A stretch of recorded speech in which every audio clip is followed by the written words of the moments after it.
Family ಇತ್ತು, ಏನೇ ಹೆಚ್ಚು ಕಮ್ಮಿ ಆದ್ರೂ ನಗರಸಭೆ ಶಿರಾ ನಗರಸಭೆನೇ ಇದು ಅಣೆ. ಕಾರು ಬ್ರೇಕ್ ಹೊಡೆದಾಗ ನಾನು ಅಪ್ಲೈ ಮಾಡಿದೆ ಬ್ರೇಕು, ಆಟೋದವ್ರು ಬಂದು ಹಿಂದೆ ನನಗೆ ಹೊಡೆದಿದ್ದಾರೆ ಸರ್.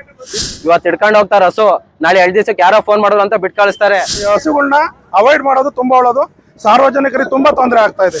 ಟೌನಲ್ಲೆಲ್ಲ ಸಾಕೋದು, ಅದು ಎಲ್ಲೆಲ್ಲಿ ಸಾಕ್ಬೇಕು ಅದಕ್ಕೂ ಜಾಗ ಐತೆ. ಆಟೋದವನಿಗೂ ಫ್ಯಾಮಿಲಿ ಇತ್ತು, ಫ್ಯಾಮಿಲಿಗೂ ಸಮಸ್ಯೆ ಐತೆ, ಗಾಡಿ ಓನರ್ಗೂ ಸಮಸ್ಯೆ ಐತೆ. ನಗರಸಭೆ ನೇರ ಹೊಣೆ ಆಗ್ತಾರೆ. ಯಾಕೆ ಅಂದ್ರೆ ನಗರಸಭೆ ಹಸುಗಳನ್ನು ಬಿಟ್ಟವ್ರು ಇಲ್ಲಿ. ಶಿರಾನಗರದ ಸಂತೆಪೇಟೆ ಬಳಿ ಬೀಡಾಡಿ ದನಗಳ ಕಾಟಕ್ಕೆ ಅಪಘಾತ. ಕಾರು ಮತ್ತು ಆಟೋ ನಡುವೆ ನಡೆದ ಈ ಅಪಘಾತದಲ್ಲಿ ಸದ್ಯ ಯಾವುದೇ ಪ್ರಾಣಾಪಾಯವಿಲ್ಲ. ಆದರೆ ನಗರಸಭೆಯ ಈ ನಿರ್ಲಕ್ಷ್ಯಕ್ಕೆ ಸಾರ್ವಜನಿಕರಿಂದ ಭಾರೀ ಆಕ್ರೋಶ. ಸಂತೆಪೇಟೆ ವಾರ್ಡ್ ನಂಬರ್ 28ರಲ್ಲಿ NH4 ಅಲ್ಲಿ ಗೋಗಳು ಅಡ್ಡ ಬಂದೈತೆ. ಇವ್ರು ಆಕಸ್ಮಿಕ ಬಂದವ್ರೆ, ಹಸು ಅಡ್ಡ ಬಂದ್ಬಿಟ್ಟು ಪಾಪ ಹಿಂದ್ಗಡೆ ಆಟೋ ಬಂದನ, ಅವ್ರದ್ದು ತಪ್ಪಿಲ್ಲ ಇವ್ರದ್ದು ತಪ್ಪಿಲ್ಲ. ಹಸು ಇಂಟ ಅಡ್ಡ ಬಂದು ನೋಡ್ರಿ, ಆಟೋದವನಿಗೂ ಫ್ಯಾಮಿಲಿ ಇತ್ತು, ಫ್ಯಾಮಿಲಿಗೂ ಸಮಸ್ಯೆ ಐತೆ, ಗಾಡಿ ಓನರ್ಗೂ ಸಮಸ್ಯೆ ಐತೆ. ಇದು ನಗರಸಭೆ ನೇರ ಹೊಣೆ ಆಗ್ತಾರೆ. ಯಾಕೆ ಅಂದ್ರೆ ನಗರಸಭೆ ಹಸುಗಳನ್ನು ಬಿಟ್ಟವ್ರು ಇಲ್ಲಿ. ಇದು ಸಾಕಿರೋರು ಅವ್ರ ಮನೆಗೆ ಸಾಕ್ಬೇಕಾಯ್ತು, ಇಲ್ಲಿ ಬಿಟ್ಟಿರಕ್ ಅವ್ರದೇ ಸಮಸ್ಯೆ. ನೀರ ಹೊಣೆ ನಗರಸಭೆ ಇಂಟಾನೆ ನಿರ್ಲಕ್ಷ್ಯ, ಇದ್ರಿಂಟಾನೆ ಇದಾಗಿರೋದು. ಟೌನ್ ಕಡೆಯಿಂದ ಬರ್ತಾ ಇದ್ದೆ, ಬಂದಾಗ ಗೌರ್ಮೆಂಟ್ ಬಸ್ಸು ಮುಂಭಾಗ ಬಂತು, ಅದರಿಂದ ಒಂದು ಕಾರ್ ಇತ್ತು. ಕಾರು ಬ್ರೇಕ್ ಹೊಡೆದಾಗ ನಾನು ಅಪ್ಲೈ ಮಾಡಿದೆ ಬ್ರೇಕು, ಆಟೋದವ್ರು ಬಂದು ಹಿಂದೆ ನನಗೆ ಹೊಡೆದಿದ್ದಾರೆ ಸರ್. ಇದು ಮೇಯ್ನು ಹಸುಗಳ ಸಮಸ್ಯೆ. ಇದು ಎಲ್ಲಾರ್ಗು ತುಂಬಾ ತೊಂದರೆ ಆಗ್ತಾ ಇದೆ.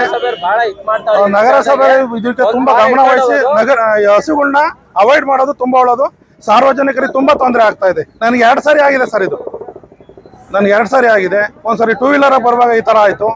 ಇದನ್ನ ಕೇಳಿದ್ರೆ ಯಾರು ಇದಕ್ಕೆ ಕರೆಕ್ಟ್ ಆದಂತ ಉತ್ತರ ಕೊಡ್ತಾ ಇಲ್ಲ. ಈ ಆಟೋ ಮಾಲೀಕ ಪಾಪ ಕೂಲಿ ಕೆಲಸ ಮಾಡ್ಕೊಂತೀನಿ, ಅವ್ನು ಬಡವ ಇವನ್ ಮೇಲೆ ಹಸು ಇದಾಗಿರೋದಕ್ಕೆ ನೋಡ್ರಿ ಇದೆಲ್ಲ ಆಗೈತೆ. ಇದು ನಗರಸಭೆ ನೇರ ಹೊಣೆ ಆಗ್ತಾರೆ. ಇವತ್ತು ಹಿಡ್ಕೊಂಡು ಹೋಗ್ತಾರೆ ಹಸು, ನಾಳೆ 2 ದಿವಸಕ್ಕೆ ಯಾರೋ ಫೋನ್ ಮಾಡೋದು ಅಂತ ಬಿಟ್ಟು ಕಳಿಸ್ತಾರೆ. ಹಸು ಸಾಕಿರೋರ್ ಮೇಲೆ ಯಾರೋ ಫೋನ್ ಮಾಡ್ದಂತೆ ಬಿಡ್ತಾರೆ. ಇವನು ಬಡವ, ಇವನ್ ಪಾಡಿಗೆ ಏನ್ ಮಾಡ್ಬೇಕು, ಫ್ಯಾಮಿಲಿ ಇತ್ತು, ಏನೇ ಹೆಚ್ಚು ಕಮ್ಮಿ ಆದ್ರೂ ನಗರಸಭೆ ಶಿರಾ ನಗರಸಭೆನೇ ಇದು ಹೊಣೆ. ಯಾಕಂದ್ರೆ ನೋಡ್ರಿ ಪಾಪ ಅವ್ನ್ ಬಡವ ಸಂಸಾರಸ್ಥ ಇತ್ತು, ಅವನು ಒಂದ್ ಕೂಲಿಗೋಸ್ಕರ ದುಡಿಯೋನು ಆಟೋನು. ಇವತ್ ನೋಡ್ರಿ ಕೈಯ ಕಾಲ ಮುರ್ಕೊಂಡು ಹೋದವನು. ಯಾರು ಹೊಣೆ ಆಗ್ತಾರೆ? ನಗರಸಭೆ, ಶಿರಾ ನಗರಸಭೆ ನೇರ ಹೊಣೆ. ಇದಕ್ಕೆ ಪ್ರಾಣ ಹೋದ್ರೆ ಏನ್ ಮಾಡ್ತಿದ್ರಿ? ಗೋಶಾಲೆ ಬಿಟ್ರೆ 2 ದಿವಸಕ್ಕೆ ಫೋನ್ ಮಾಡಿ ಕರ್ಸ್ಕೊಂತೀರಾ, ಇಲ್ಲ ಹಿಡ್ಕೊಂಡು ಹೋದ್ರು 2 ದಿವಸಕ್ಕೆ ಬಿಡ್ತೀರಾ. ಕೌನ್ಸಿಲ್ ಫೋನ್ ಮಾಡಿದ್ರು, ಅವ್ರು ಮಾಡಿದ್ರು, ಇವ್ರು ಮಾಡಿದ್ರು ಅಂತ. ಇದೇನ್ ಹಿನ್ನೆಲೆ? ಏನ ನಗರಸಭೆಗೂ ಏನಾನ ಇದಕ್ಕೆ ಏನಾನ ಸಂಬಂಧ ಇದ್ಯಾ? ಯಾವತ್ತು ಇಲ್ಲಿನ ಟ್ರಾಫಿಕ್ ಪೊಲೀಸ್ಗಳು ಒಂದ್ ದಿವಸ ನಿಂತ್ಕೊಂತಾರೆ. ಪಾಪ ಅಮಾಯಕಗಳು ಎಲ್ಲಿಂದ ಬರ್ತಾರೆ? ಒಂದ್ ದಿವಸ ಎಲ್ಲ ನಿಂತ್ಕೊಂಡು ಡೈಲಿ ನಿಂತ್ಕೊಂಡ್ರೆ ಎಲ್ಲ ರೂಲ್ಸ್ ಫಾಲೋ ಮಾಡ್ತಾರೆ. ಅವಾಗ ಗೊತ್ತಾಗುತ್ತೆ ಅಲ್ಲಿ ಹಿಡಿತಾ ಇದಾರೆ ಅಂತ ಹೆಲ್ಮೆಟ್ ಎಲ್ಲ ರೂಲ್ಸ್ ಮಾಡ್ತಾರೆ. ಪಾಪ ಇಲ್ದಿರೋರು ಎಲ್ಲ ಬೀಳ್ತಾರೆ, ಆಮೇಲೆ ಕೇಳ್ತಾರೆ ಹೆಲ್ಮೆಟ್ ಹಾಕಿಲ್ಲ, ಅದು ಕೇಳಿಲ್ಲ, ಇನ್ಸೂರೆನ್ಸ್ ಇಲ್ಲ ಅಂತ.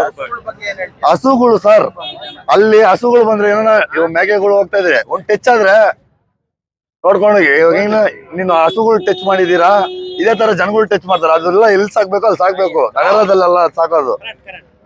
ಟೌನಲ್ಲೆಲ್ಲ ಸಾಕೋದು, ಅದು ಎಲ್ಲೆಲ್ಲಿ ಸಾಕ್ಬೇಕು ಅದಕ್ಕೂ ಜಾಗ ಐತೆ. ಈ ತರ ಅಮಾಯಕಗಳೆಲ್ಲ ಡ್ರೈವರ್ಗಳು ಈ ತರ ಏನ್ ಮಾಡೋದು? ನೀವು ಸಣ್ಣ ಆಗ್ಬೇಕಲ್ವಾ? ಅದು ಒಂದು ಉತ್ತಮ ಆಹಾರದಿಂದ ಸಣ್ಣ ಆಗ್ಬೇಕಲ್ವಾ? ಪ್ರತಿದಿನ ನಮ್ಮ ಜೀನಿ ಸ್ಲಿಮ್ ನ ಯೂಸ್ ಮಾಡಿ ಯಾವುದೇ ಸೈಡ್ ಎಫೆಕ್ಟ್ ಇಲ್ದಂಗೆ ನೀವು ಸಣ್ಣ ಆಗ್ತೀರಾ.